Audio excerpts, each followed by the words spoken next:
livro de Mateus, Evangelho de Mateus, capítulo 6. Evangelho de Mateus, capítulo 6.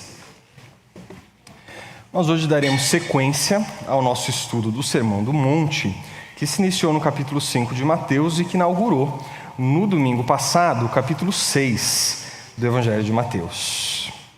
E como foi dito no domingo anterior, este é o segundo de 3 sermões que tem uma lógica comum. É o segundo de 3 sermões que tem um tema comum, uma unidade comum. E essa unidade nos foi apresentada, como nós vimos, pelo versículo 1 do capítulo 6 de Mateus. E o princípio que ficou estabelecido ali, ele nos alerta contra as práticas das boas obras com a finalidade de serem vistas e admiradas pelos homens. Ele diferencia ali a prática das boas obras do anúncio espalhafatoso das boas obras. E depois desse princípio, Jesus vai oferecer 3 exemplos de como esses princípios devem ser aplicados. Então, no domingo passado, nós falamos sobre as aparências e a caridade. No domingo que vem, nós falaremos sobre as aparências e o jejum. Portanto, hoje, nós falaremos sobre as aparências e a oração. Leiamos, então, o texto de hoje, que é Mateus 6, dos versículos 5 a 15. Diz assim a palavra do Senhor. E quando orardes, não sejais como os hipócritas, pois gostam de orar em pé nas sinagogas e nas esquinas das ruas para serem vistos pelos homens. Em verdade vos digo que eles já receberam sua recompensa. Mas tu, quando orares, entra no teu quarto e, fechando a porta, ora a teu pai que está em secreto. E teu pai, que vê o que é secreto, te recompensará. E quando orardes, não useis de repetições inúteis, a exemplo dos gentios, pois eles pensam que serão ouvidos pelo muito falar. Não vos assemelheis a eles, pois vosso Pai conhece de que necessitais antes de o pedirdes a Ele. Portanto, orai deste modo: Pai nosso, que estás no céu, santificado seja o teu nome, venha o teu reino, seja feita a tua vontade, assim na terra como no céu. O pão nosso de cada dia nos dá hoje, e perdoa-nos as nossas dívidas, assim como também temos perdoado aos nossos devedores. E não nos deixes entrar em tentação, mas livra-nos do mal, pois teus são o reino, o poder e a glória para sempre. Amém. Porque, se perdoardes aos homens as suas ofensas, também vosso Pai Celestial vos perdoará. Se, porém, não perdoardes aos homens, tampouco vosso Pai perdoará vossas ofensas. Santo Deus, nós pedimos mais uma vez nesta manhã pela Tua graça. Pedimos mais uma vez nesta manhã pela Tua iluminação. Nos dá entendimento, nos dá clareza. Abre os nossos corações para receber a Tua verdade, Senhor. Em nome de Jesus. Amém. No domingo passado, o Jeff fez uma citação de uma peça do William Shakespeare. O que ele não sabia quando ele fez essa citação é que ele citou de longe um dos meus textos literários favoritos, e eu não podia perder a deixa que ele colocou ali para a gente. A peça se chama Otelo. Inclusive, todo ano eu passo para os meus alunos, e tem alunos meus aqui que não me deixam mentir. E a narrativa do Otelo gira em torno de um soldado raso que elabora tramas e manipulações, basicamente com o objetivo de ver a ruína de todo mundo ao seu redor. Ele quer a ruína de todos, especialmente do Otelo, que é o seu superior. Então, o nome desse soldado, que é o autor, inclusive, da frase que o Jeff citou na semana passada, é Iago. Esse é o nome dele, Iago. Quem é Iago? Iago é simplesmente um dos mais impressionantes, se não o mais impressionante, vilão de toda a literatura mundial. Tem gente que acha que é a Nazaré ainda. Se você é desses que acha que é a Nazaré, Eu digo para você que o Iago, que a Nazaré é uma vovozinha perto do Iago. Embora eles trabalhem com o mesmo princípio, embora eles trabalhem com o mesmo modus operandi, a Nazaré é uma vovozinha perto do Iago. Então, quem é o Iago? O Iago é uma criatura abominável. Iago é um ser desprezível. Iago é uma figura odienta. Só que ninguém sabe disso na peça. Todo mundo na peça acha que o Iago é um exemplo de bom cristão. Todos acham que o Iago é um poço de virtudes, honesto, justo, íntegro, humilde, não anda no caminho dos ímpios, não se assenta na roda dos escarnecedores, medita na lei do Senhor de noite. O Iago é o homem justo do Salmo de número 1. Todo mundo pensa isso na peça. Só que o Iago, na verdade, é dissimulado, mentiroso, invejoso, paranoico, machista, racista, manipulador e qualquer outro adjetivo ruim que puder cruzar a sua mente. Esse é o Iago. E foi esse Iago que disse, e essa foi a frase que o Jeff citou na semana passada, o seguinte: os homens deveriam ser o que parecem, ou pelo menos não parecerem o que não são. Acontece que essa frase que o Iago disse, ele disse em público. Essa frase que o Iago disse, ele disse para todo mundo que estivesse passando ali poder ouvir e poder se admirar dessa sabedoria proverbial do Iago, dessa palavra sábia, dessa palavra humilde que o Iago trouxe. Mas há momentos na peça em que o Shakespeare usa de um recurso que é o de deixar o Iago sozinho no palco, sem público, sem plateia, sem nenhum outro personagem. E ali, sozinho, o Iago se revela. E o mesmo Iago que disse: os homens deveriam ser o que parecem, ou pelo menos não parecerem o que não são, é o mesmo Iago que também vai dizer: divindades do inferno! Quando os diabos querem cometer os mais nefastos crimes, celestial aparência lhes emprestam. Divindades do inferno, quando os diabos querem cometer os mais nefastos crimes, celestial aparência lhes emprestam. Portanto, Iago não é só um personagem. Ele é um personagem e um ator ao mesmo tempo. Iago é uma fraude. Iago é uma farsa. Iago é um profissional das aparências. Iago é um hipócrita. Mas o Iago tem uma vantagem sobre você.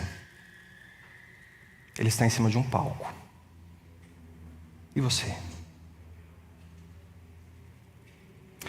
Nós hoje vamos falar sobre hipocrisia.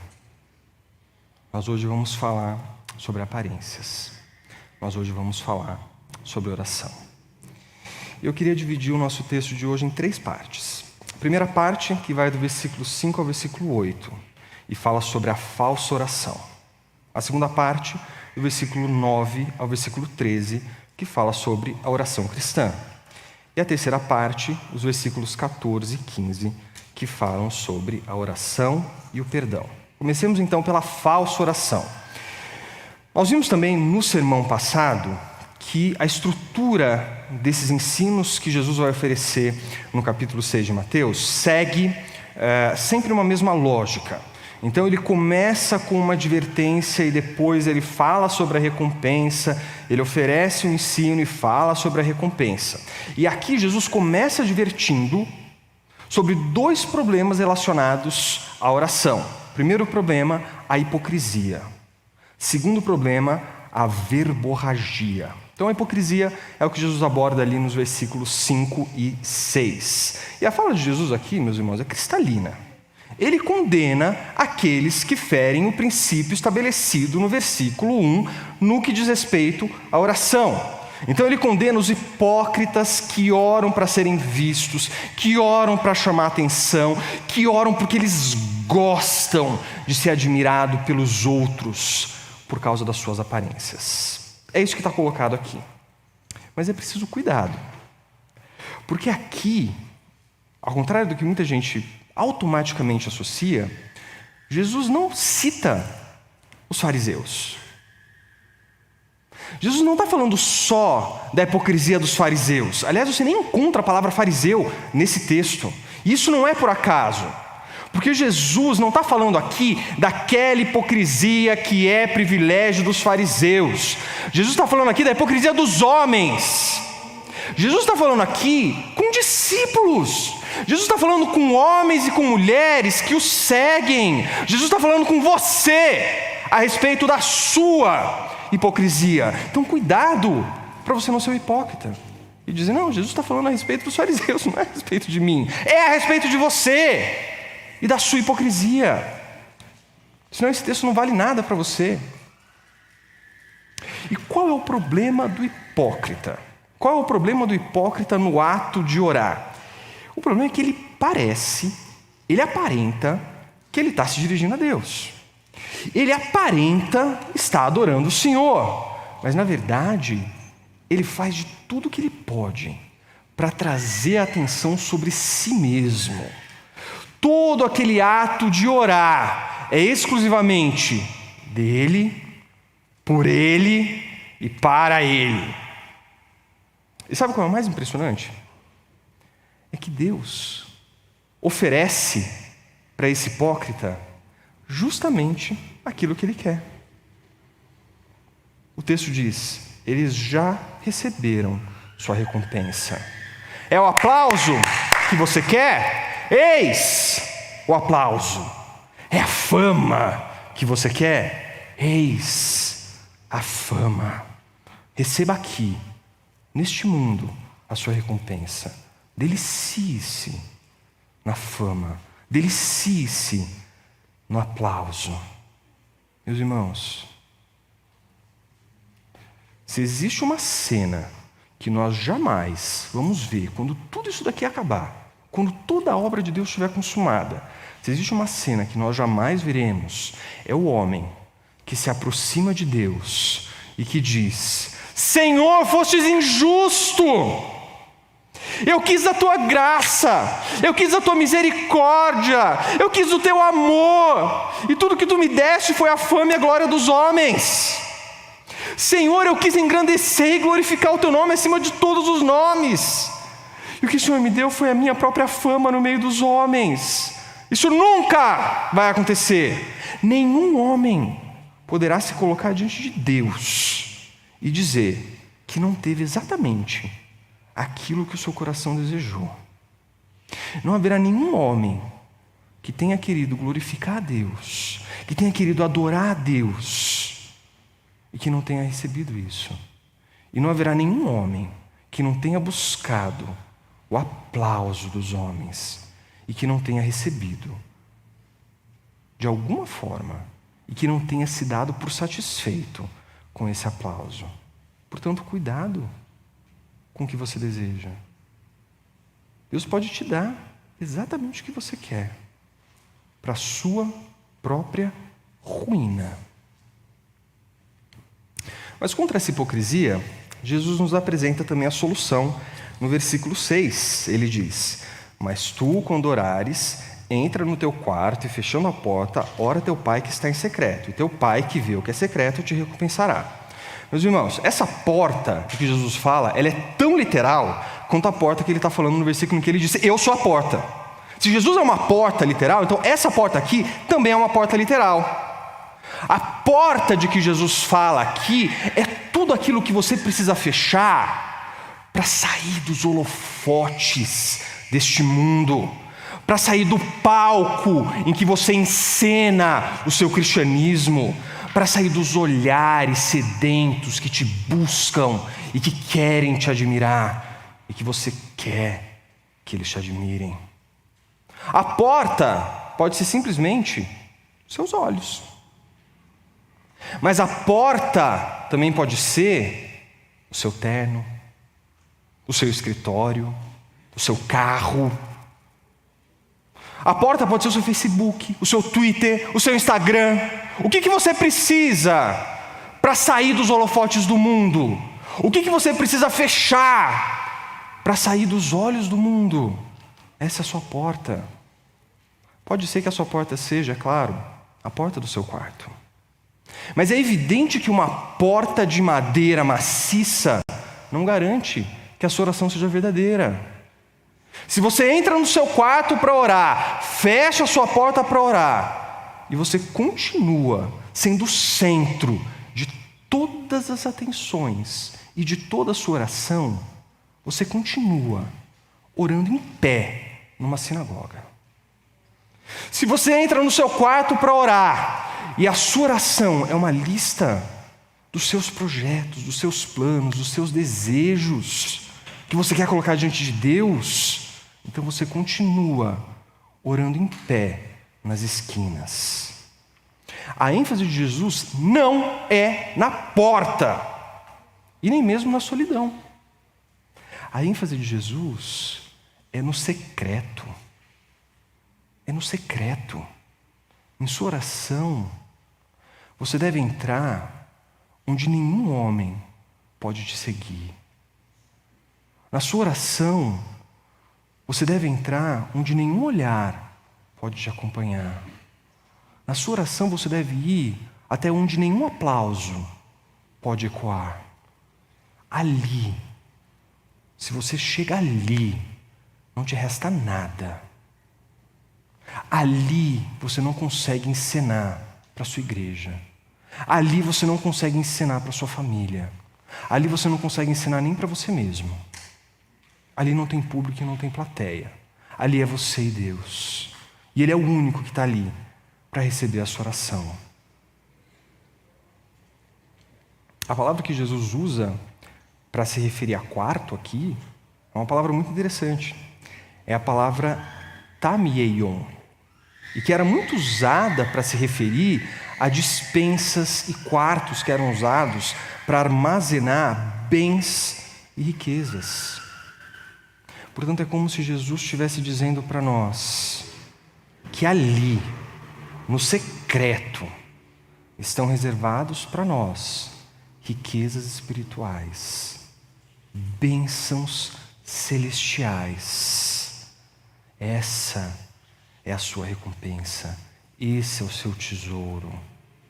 Mas nós, miseráveis que somos, preferimos trocar as bênçãos celestiais e espirituais de Deus pelas migalhas, desde que elas venham com aplauso. Meu irmão, minha irmã, não deixe que a recompensa deste mundo te segue para as recompensas celestiais. Não deixe que as recompensas e as riquezas deste mundo roubem as suas recompensas e as suas riquezas celestiais. Mas existe ainda um outro problema da oração, que é o problema que Jesus endereça nos versículos 7 e 8 desse capítulo.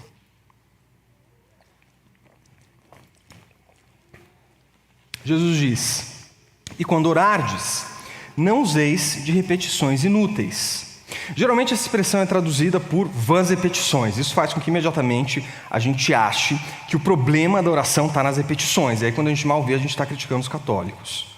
Mas a ênfase não está na repetição. A ênfase aqui está no que é vão. A ênfase aqui está no que é inútil. Aquilo que não tem substância.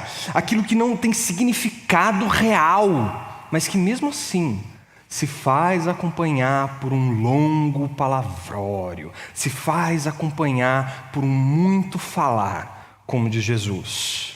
Essa expressão que é traduzida aqui, é a expressão batalogueu. E ela é muito curiosa, por quê? Porque ela não aparece em nenhum outro lugar do planeta. É a primeira e a única vez que essa palavra foi usada, que essa expressão foi usada. Então tem gente que nem sabe exatamente o que ela significa, porque não dá para comparar com alguma outra coisa. Mas provavelmente ela significa ela remete ao som daquele que fala muito e que não tem substância. Ela remete ao som, né, que os gregos antigamente atribuíram aos bárbaros que falam assim, é uma onomatopeia, é o blá, blá, blá. Então, o problema não está nas repetições, e sim no seu conteúdo. E eu queria mostrar isso para vocês. Então, eu peço que você abra sua Bíblia aí em Mateus 26, ainda Mateus, capítulo 26, versículo 39. Mateus 26, versículo 39. Diz assim, isso aqui é Jesus no Getsemane. E adiantando-se um pouco, prostrou-se com o rosto em terra e orou: Meu Pai, se possível, afasta de mim este cálice. Todavia não seja como eu quero, mas como tu queres. Voltando para os discípulos, achou-os dormindo e disse a Pedro: Vós não pudestes vigiar comigo nem uma hora? Vigiai e orai, para que não entreis em tentação. O espírito está pronto, mas a carne é fraca. Retirando-se mais uma vez, orou: Meu Pai, se não for possível afastar este cálice sem que eu o beba, seja feita a tua vontade. E voltando-se outra vez, Jesus achou-os dormindo, porque os seus olhos estavam pesados. Deixando-os novamente, foi orar pela terceira vez, repetindo as mesmas palavras. Portanto, Jesus se repete. O problema não está nas repetições. E por que eu estou martelando nisso? Por que eu faço questão de mostrar isso daqui para vocês? Porque senão o cristão sai daqui desse texto com medo de repetir a sua oração. Porque ela é uma repetição, ela é uma vã repetição. O cristão sai daqui aflito, com o coração dilacerado, com o coração na boca, e ele não quer orar de novo, porque ele já orou por aquilo, mas ele não sabe muito o que fazer, e ele fica mais angustiado ainda, e ele começa a duvidar da sua própria fé. Como é que eu vou orar de novo se eu já orei? A Bíblia fala que eu não preciso orar de novo. Não está na repetição o problema. O problema está no conteúdo.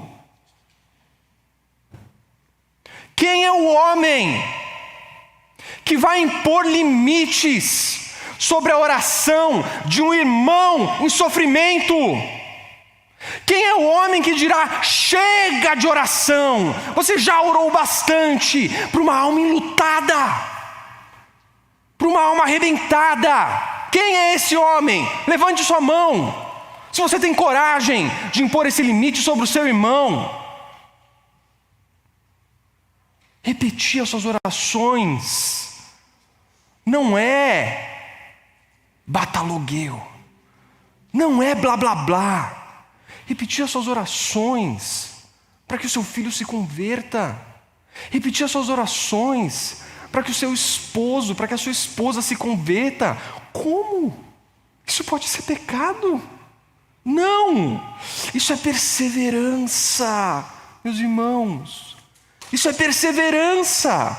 Persevere nas suas orações. Não abandone as suas orações diante do Senhor. Se derrame diante do Senhor.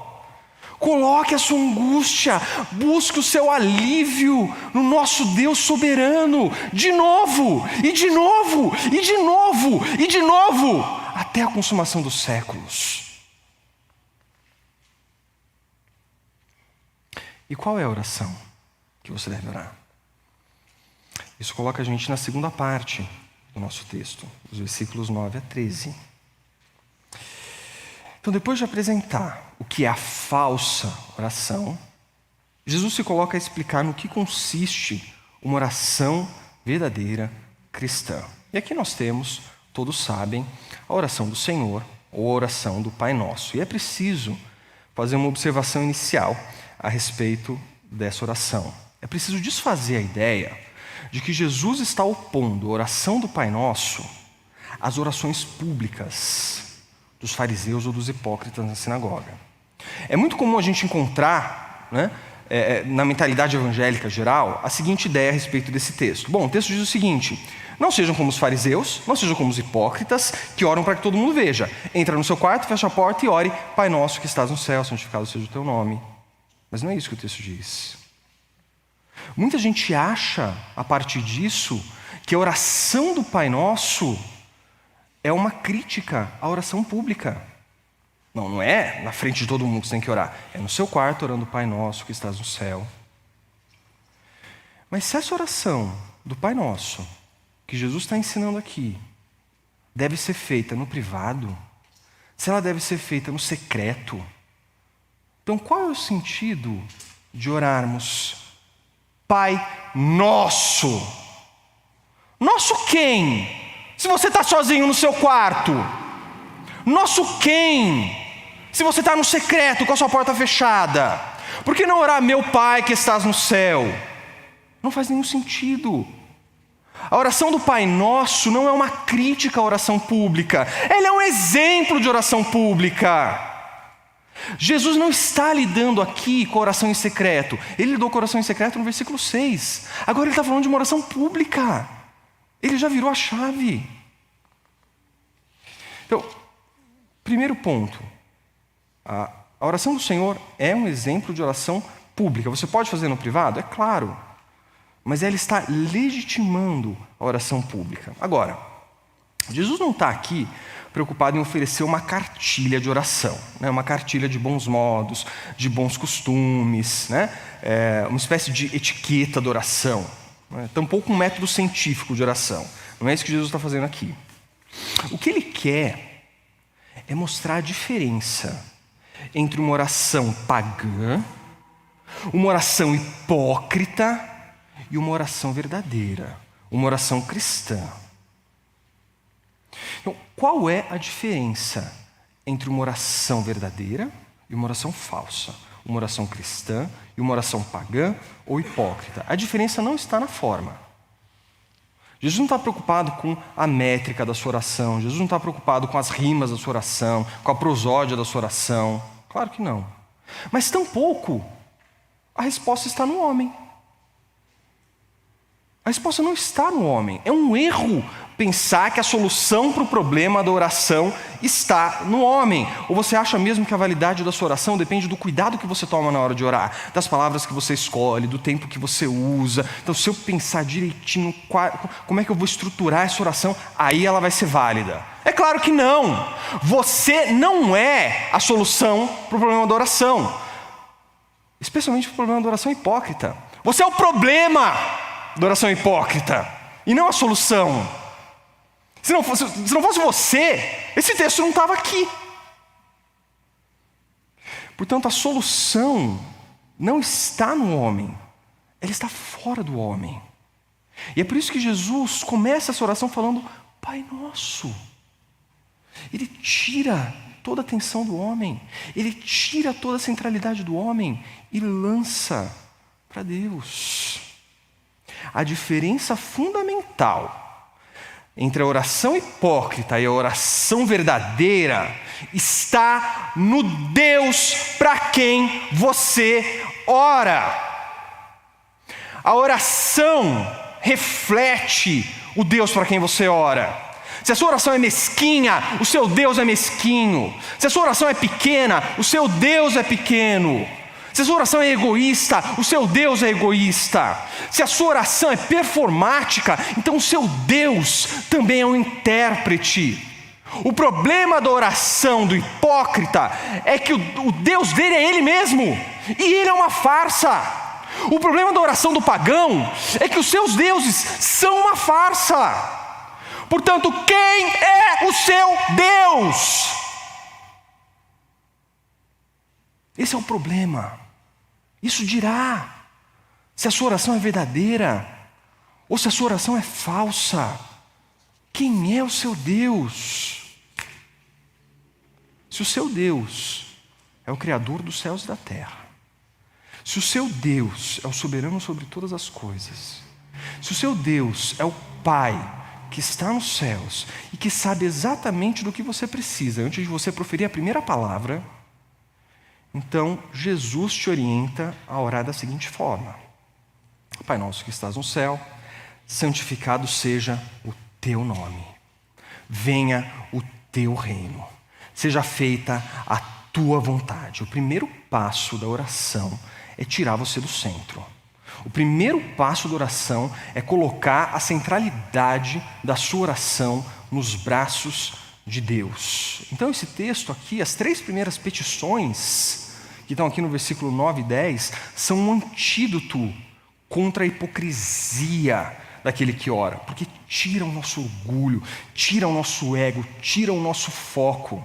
Você começa a sua oração dizendo: Senhor, eu preciso... Errou. Já deslizou. Comece a sua oração glorificando e santificando o seu Pai, que está nos céus. Mas existe uma segunda parte na oração, e que fala a respeito do homem. Eles podem pensar: bom, então agora tudo bem falar de mim? Agora é lícito falar do homem? Agora eu posso falar de mim? Tirar, né, a centralidade de Deus e jogar para mim? Meu irmão, é claro que é lícito você falar a respeito de você, falar a respeito de Deus, falar a respeito do homem. Mas qual é o homem que a gente encontra aqui nessa oração? Qual é o homem da oração do Senhor? É um pobre, miserável, que depende da graça de Deus para colocar comida na sua mesa para os seus filhos. O homem que você encontra aqui é um devedor, miserável, que não consegue nada se não for pela graça de Deus. O homem que você encontra aqui nessa oração é um pecador, que, se deixado a sua própria ruína, vai mergulhar e chafurdar lá no seio do maligno dos seus pecados. Esse é o homem. Esse é o homem que você precisa encontrar dentro de você para se colocar em oração. É esse homem que você deve levar diante de Deus em oração. Se o problema da oração hipócrita é que ela faz com que toda a centralidade fique no homem, Jesus ensina 2 coisas para acabar com isso. Primeiro, a centralidade de Deus. E segundo, ele reconhece a condição miserável e humilhada que o homem tem. O nosso texto se encerra finalmente com os versículos 14 e 15. Jesus usa aqui de um paralelismo nesses 2 versículos. E ele expressa uma mesma ideia, né, em 2 versículos, em 2 partes. Primeiro de forma positiva e depois de forma negativa. Então, primeiro é importante entender, nesses 2 versículos, o que Jesus não está dizendo. Em primeiro lugar, Jesus não está dizendo que para cada pecado que você comete, você precisa perdoar alguém, senão esses seus pecados não vão ser perdoados. Essa é a primeira coisa. Então, isso aqui não é, uma balança comercial que você precisa fechar no azul, né? Não é o orçamento da igreja, não é nada disso. Certo? Então, não existe troca de perdão. Não, eu perdoo, e aí Deus me perdoa, e aí vira um grande escambo, um grande comércio de perdão. Não existe isso. Segundo, Jesus não está falando de justificação aqui. Jesus não está dizendo que para o homem ser limpo, santo, purificado e aceito diante de Deus, primeiro ele precisa perdoar o seu próximo, senão isso não vai acontecer. Porque senão, você está dizendo, se você acha isso, se você entende que é isso que o texto está falando, você está dizendo que o seu perdão é poderoso, né? O seu perdão move o perdão de Deus. Eu perdoo e aí Deus me perdoa. Né? Deus vem a reboque dos seus perdões. Desde quando você perdoa para que Deus perdoe? Você perdoa porque você foi perdoado. É o perdão de Deus que move o seu perdão. Não é o seu perdão que move o perdão de Deus. É o perdão de Deus que te habilita a perdoar. Porque sem o perdão de Deus você é incapaz, absolutamente incapaz de perdoar. Então Jesus não está falando aqui com pagãos e ímpios a respeito de justificação. Jesus está falando com seus discípulos. Jesus está falando com seus seguidores. Jesus está falando com homens eleitos e já perdoados. Portanto, Jesus nesse texto está falando especificamente dos pecados que acontecem dentro da comunidade dos seus discípulos. Jesus está falando dos pecados que acontecem dentro da igreja e da dinâmica de perdão que deve caracterizar uma igreja. Esse texto parece desafiador para alguns, porque ele faz parecer isso, né? Causa e consequência. Então eu perdoo, eu sou perdoado. Mas se você se sente desafiado por esse texto, eu te pergunto o seguinte: você acha mesmo que um homem que é incapaz de perdoar encontrou o perdão de Deus? Você acha mesmo que um homem que não perdoa foi redimido por Deus? A igreja é marcada pelo perdão. O homem que não é capaz de perdoar o seu irmão certamente não recebeu o perdão de Deus. O homem que não é capaz de perdoar o seu irmão não é digno de ser chamado filho do Pai. E nós, que fazemos parte dessa comunidade de discípulos, nós que fazemos parte de uma igreja, nós entramos na igreja por causa do perdão de Deus, mas nós permanecemos na igreja porque nós perdoamos e porque nós somos perdoados. Meus irmãos, Jesus está fundamentando aqui, pela primeira vez no Evangelho de Mateus, a questão da membresia e a questão da disciplina da igreja. Ele vai retomar isso daqui, lá em Mateus 16 e Mateus 18. Em Mateus 18, ele vai usar um exemplo que é literalmente esse exemplo que ele colocou aqui. Jesus está falando aqui da permanência dentro de uma comunidade cristã. E essa igreja, a Igreja Batista da Palavra, sabe o valor disso. Cada membro aqui sabe o quanto nós valorizamos a necessidade do perdão de uns para com os outros. Sabe da importância da disciplina e do perdão para com seu irmão. Nós vivemos isso dia após dia, mês a mês, ano após ano. Mas o que é que tudo isso que Jesus fala nesses 2 versículos tem a ver com oração e com as aparências? Meu irmão, se você não é capaz de perdoar, então de que vale a sua oração? De que vale a sua oração? De que vale a sua oração se você não é capaz de perdoar e você ora, perdoa-nos pelas nossas dívidas, assim como nós perdoamos os nossos devedores? Se você não perdoa, a sua oração já é uma farsa. O perdão é o fundamento ético e espiritual que sustenta a oração cristã. Sem ele, tudo é um teatro. Sem o perdão, tudo é uma encenação, uma grande cena. Eu quero convidar você, meu irmão, a descer do seu palco hoje. Deus não quer a sua encenação. Se Deus te chamou, Ele quer você de verdade. Ele não quer a sua aparência. Deus não quer a sua oração performática. Ele quer conhecer as suas entranhas. Ele quer ver as suas entranhas. Não existe oração que não seja de joelho dobrado. Sejam os joelhos do corpo, sejam os joelhos da alma. Eu queria te convidar para uma oração. Eu queria te convidar para uma oração silenciosa, em que você possa desligar os holofotes da sua vida, que você possa se desligar dos olhares do mundo, que você possa ter uma oração verdadeira, ainda que seja a primeira oração sua da semana, ainda que seja a última oração sua da semana, que ela seja uma oração verdadeira.